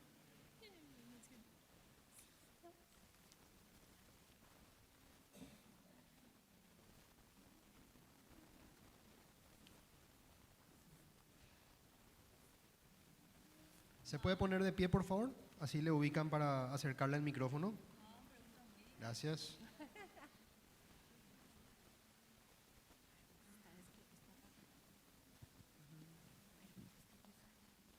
Muy bien, mi comentario y posterior pregunta va para Marisa Amaral y que va exactamente en el sentido de que me pareció muy interesante el hecho de mencionar las tecnologías, todos los avances y ver cómo obras como 1984, Yo Robot, Blade Runner se van convirtiendo, se van acercando peligrosamente a la realidad con todos estos avances tecnológicos, y mencionaste todos los aspectos positivos, pero tampoco podría llegar a ser contraproducente para la misma humanidad, es decir, en el transhumanismo, donde humanos pueden ser mejorados, pueden ser más fuertes, más rápidos, más inteligentes, más longevos. Eso no haría que los humanos perdieran cierto sentido de humanidad, o de que una brecha entre personas que puedan comprar o no estos avances, o con robots que tengan sentimientos o que superen a los mismos humanos en capacidad, no sería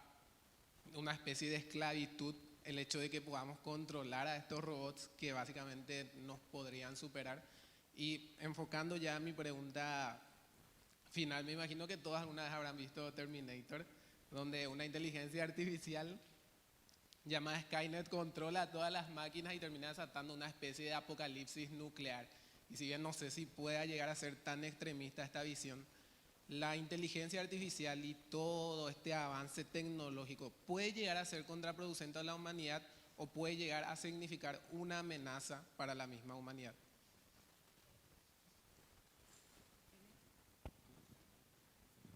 Bien, muchas gracias por la pregunta y tus comentarios, ¿verdad? Muy interesante lo que decís. En realidad, empiezo diciendo lo que Kurzweil, porque ellos venden una idea realmente, ¿verdad? Los de la Universidad de la Singularidad, que está en Silicon Valley, ¿verdad? Ellos nos hablan de que hacia ahí vamos a ir y esa es la única alternativa que tenemos. O sea, el auge de la tecnología es lo mejor que nos puede pasar, ¿verdad? Por supuesto, están los críticos, como mencioné, ustedes vieron algunos de sus libros, por supuesto en 15 minutos es difícil mostrar todo, pero iba pasando a la par algunos de los libros que hacen la crítica y dicen, estos son vendehumos, ¿verdad? Pero ojo, tienen el poder económico. O sea, de los 300 multimillonarios del mundo han quedado 8, y eso sabemos, ¿verdad? ¿Y quiénes son? Y están ahí, ¿verdad? Google, Facebook, o sea, son 8 nada más multimillonarios en el mundo actualmente. Entonces tienen el poder económico y, por supuesto, están en las bolsas de valores, ahí tasan, ¿verdad? O sea, estamos hablando de que esta gente vende humos, tienen un poder económico, claro está. Y que nos han mostrado que esas promesas que ustedes iban viendo a la par que yo hablaba, muchas de ellas ya son verdad. Ahora, es negativo, yo no puedo decir eso porque la tecnología evidentemente nos ha permitido avanzar bastante, así como bien mencionabas. De hecho, un médico cirujano con la ayuda de la tecnología, de una mano robótica puede hacer mucho más, ¿verdad? Y en todas las otras áreas. Ahora, manejar lo impredecible, eso no puede hacer una máquina, solamente los seres humanos. Hay ciertas habilidades propias de los seres humanos que no lo pueden hacer todavía las máquinas, y yo creo que no va a poder hacer. Así como muy bien mencionaba Marta en su alocución, claramente también hablaron, tanto la doctora Teresa como el doctor Jorge mencionaban muy bien aspectos que son muy propios nuestros, ¿verdad? De los seres humanos. Nosotros podemos potenciar lo propiamente humano también gracias a la tecnología, eso sí creo. O sea, porque la tecnología tiene un límite. Ahora, decir que la inteligencia artificial sea un robot, no, porque puede ser un programa de software, puede ser, o sea, ¿qué es inteligencia artificial? ¿O es Aida? ¿O es Sofía? ¿O es Amelia? ¿Qué es la inteligencia artificial? O sea, todavía hay muchas dudas en eso, ¿verdad? Yo creo que sí, humanos apoyados por la tecnología podemos avanzar mucho más, ¿verdad? Gracias. Siguiente pregunta.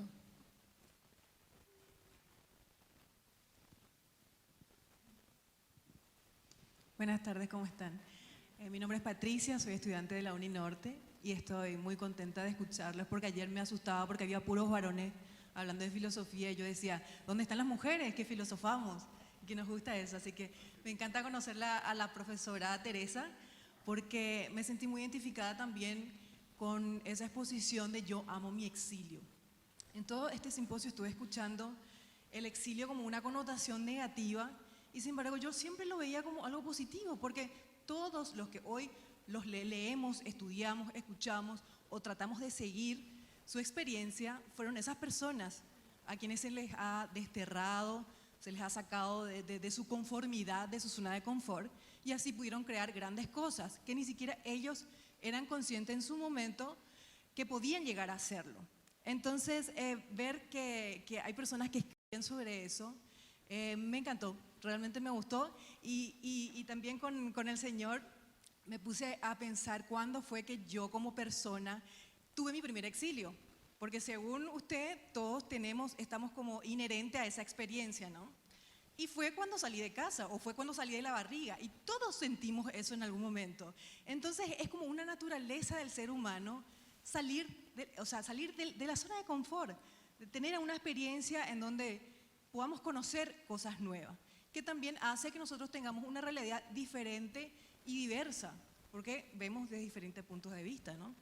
Y también, por supuesto, me gustó mucho ese exilio interno que uno puede hacer, de ir para adentro en su Narnia, en su caja, y para conocerse, porque el ser humano no se conoce. Por eso estamos queriendo hacer robots para poder, a ver si reunimos toda la inteligencia para sacar algún, no sé, para conocernos, ¿no? Pero mi pregunta exactamente es, ¿por qué no se estudia tanto las emociones del ser humano? Que es eso lo que nos hace ser humanos. O sea, eso es lo que el robot, si bien tiene una empatía ya, ¿no? Yo creo que no llora a mares, no hace cosas por rabia, no pelea con la gente, todo es comedido. Entonces, ¿por qué las ciencias, resegan mucho las emociones del ser humano? Ni siquiera sabemos que son 4 las básicas: sentir rabia, sentir miedo, sentir alegría, sentir tristeza. Y realmente es cuando nosotros sentimos esas emociones, es que dejamos estela, dejamos huella, marcamos en nuestro paso por esta experiencia humana. Entonces eso, tratar de, si uno de ustedes puede hablarme sobre el estudio de las emociones en la humanidad. Gracias.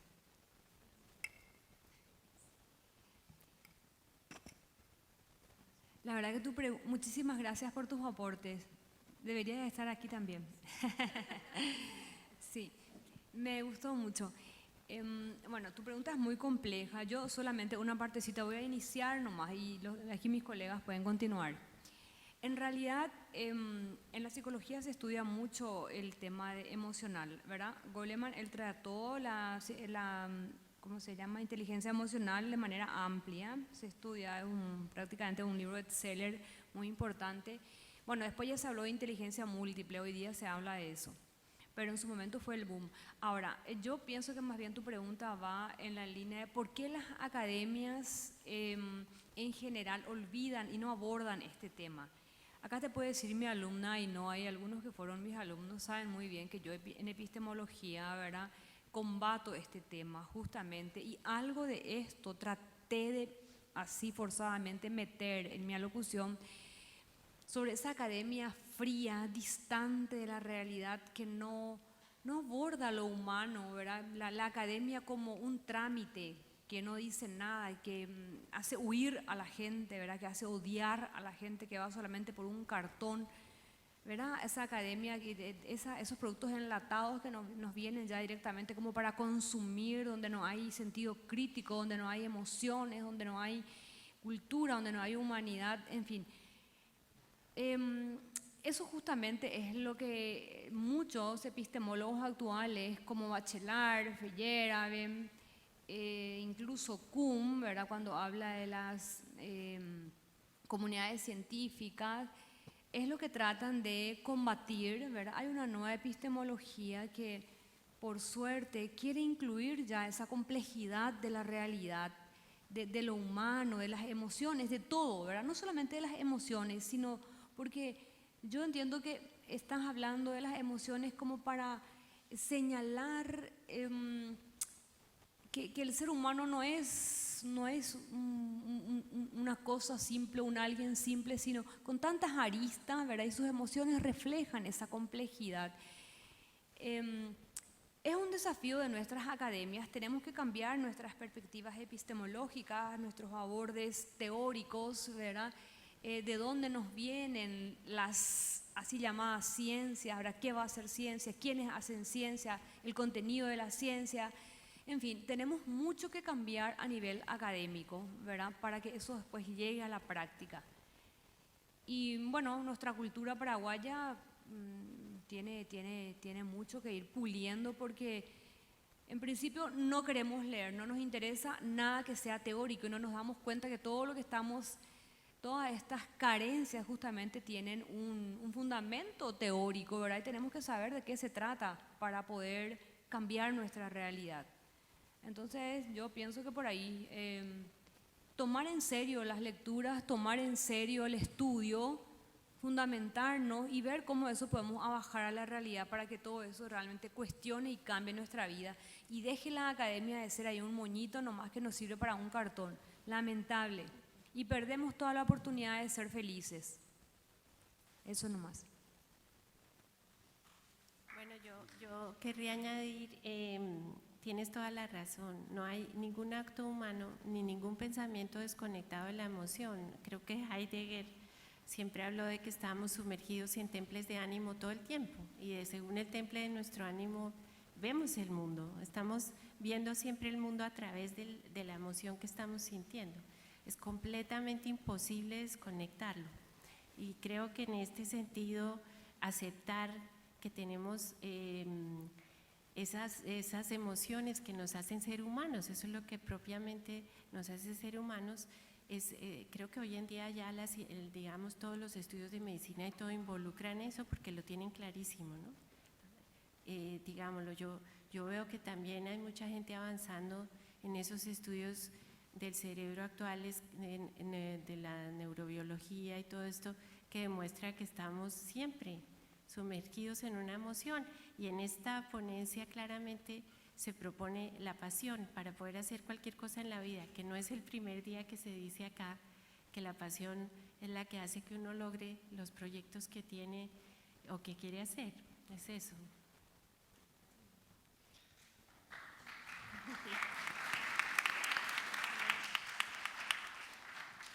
Bueno, yo no voy a hacer ningún comentario porque tengo una pregunta para cada uno y para no extenderme, y tengo una pregunta para los cuatro, que me surgió cuando cada uno hablaba, es si ustedes piensan que, o la filosofía piensa, que destierro y exilio es lo mismo. Esa sería para cuando le haga a cada uno la pregunta particular, me digan eso, porque bueno, pensé mucho en los griegos, por supuesto, y pensé desde la literatura, que es mi métier, que hay algún matiz diferenciador. Entonces, empiezo con las preguntas. Bueno, la primera pregunta para vos es algo que recién un poco comentaste cuando le respondiste al estudiante, que es la cuestión de las enfermedades y la tecnología. Y cuando vos exponías, se me ocurrieron dos cosas, la guerra y la tecnología y las enfermedades, y al final hablaste un poco de la guerra. Pero yo pensaba en este mundo la cantidad de enfermedades que aparecen, ¿no? Que se le ponen nombres. Entonces yo digo, ¿qué tiene que ver eso con la tecnología o con el poder que la tecnología tiene para, comillas, curar esas enfermedades, ¿no? Yo veo en mi país, se ve mucho darle medicamentos muy chiquitos a los chicos porque hay autismo y la cantidad de autismo. Digo, todo eso, bueno, ¿cómo funciona en relación con esta singularidad tecnológica? Perdón, disculpen. Quiero informarles nada más que estamos 45 minutos pasados de la hora. Entonces, si pueden ser respuestas bien breves, por favor, porque tenemos que ir finalizando. Muchas gracias. Voy a responder a la que me hiciste personalmente, y es que en la Universidad de la Singularidad tiene solución para todo. Y eso que decís, ahí está, para los 4 graves problemas del planeta, ahí está. Con respecto a la vivienda, impresoras ultralivianas para asentamientos extraterrestres, o sea, esa es la solución. Para el hambre, residuos de frutas y polvos nutritivos para evitar el desperdicio. Con respecto a las epidemias, mapas de enfermedades en tiempo real. Con respecto al vestido, cuero sin sacrificio. Y así, una serie de promesas que van exponiendo y que van relatando en esa configuración de que ahí debemos ir como sociedad. Que la enfermedad, porque la ingeniería genética va a hacer de que vos ya no tengas esa predisposición a tener cáncer, por ejemplo, o que tu mamá te hereda una enfermedad. No, se limpia genéticamente. Si tenés el dinero suficiente. Eso no te dicen, claro está, eso es categórico, si tenés dinero suficiente, pero eso no te dicen. Entonces te venden esa idea de que hacia ahí debemos ir. Entonces hay solución para todo. O sea, ustedes ven, la epidemia no es un problema. Y están invitando a cada vez más a sumarse a esa idea. Por supuesto, hay un montón de filósofos críticos a esa mirada, por supuesto, para seguir debatiendo, ¿verdad? Gracias por tu pregunta. Gracias. Te quería preguntar, perdón, pero me olvidé tu nombre. Jorge.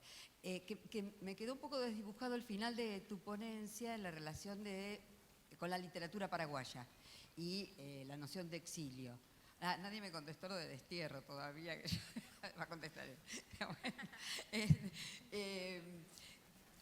Me quedó un poco la relación con exilio, narrativa y literatura paraguaya.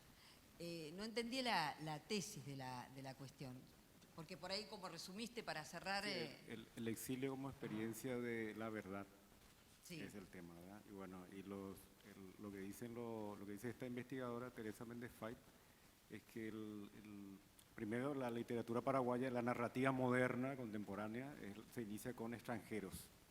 Y luego a partir de los años 50 empiezan las grandes obras de Casaxia, Roabasto, Valerio Saguier, etcétera, que a través de esta obra literaria, que es ficción, sin embargo, es donde se refleja, donde se hace ver la realidad paraguaya como tal, lo que no pueden hacer los escritores que están dentro del Paraguay, que reproducen un discurso dominante que termina siendo una idealización y una falsificación de la historia paraguaya y de la realidad paraguaya. Perdón, no la literatura, los discursos dominantes son los que falsifican. Claro, pero eso genera en los mismos escritores que están dentro del el no poder decir la verdad de lo que está pasando en el país. Entonces uno conoce el Paraguay del siglo XX a través de obras de literatura en el exilio, de exiliados. La ficción. Sí.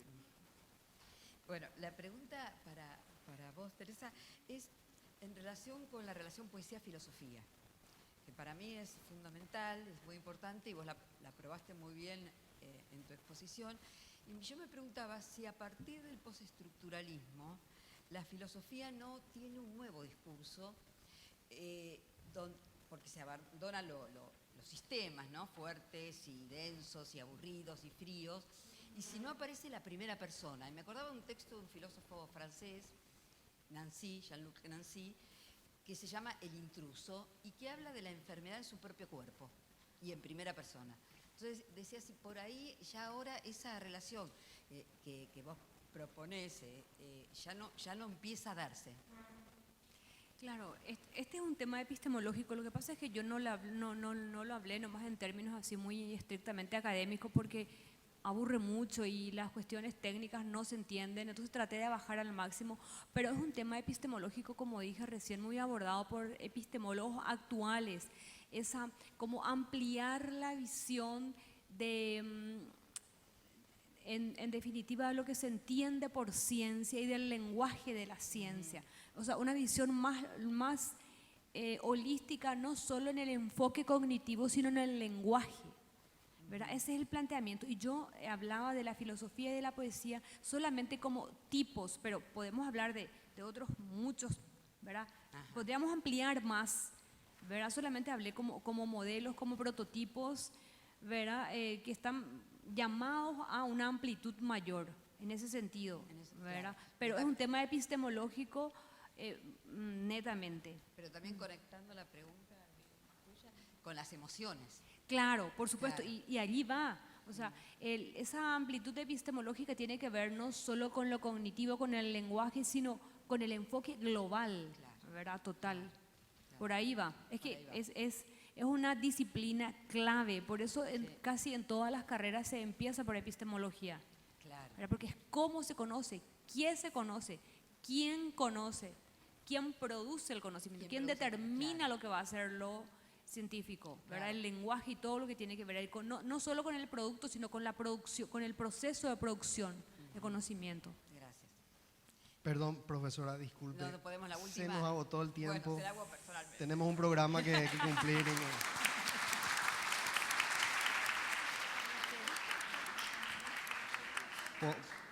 Podemos.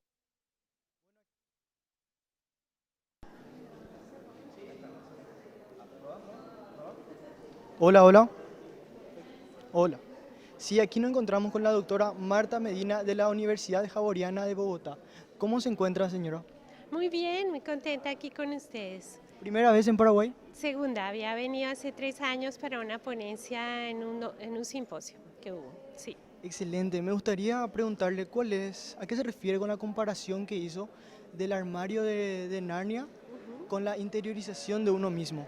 Bueno, la propuesta, lo que quiso intentar decir es que así como los niños huyen hacia el interior del armario en Narnia para escapar a la violencia de la guerra que hay afuera, nosotros tenemos que intentar huir hacia nuestra propia interioridad para conocernos mejor y entendernos mejor a nosotros mismos en nuestra propia diferencia, enfrentados a lo que está sucediendo con la transparencia que está ofreciendo el mundo actual.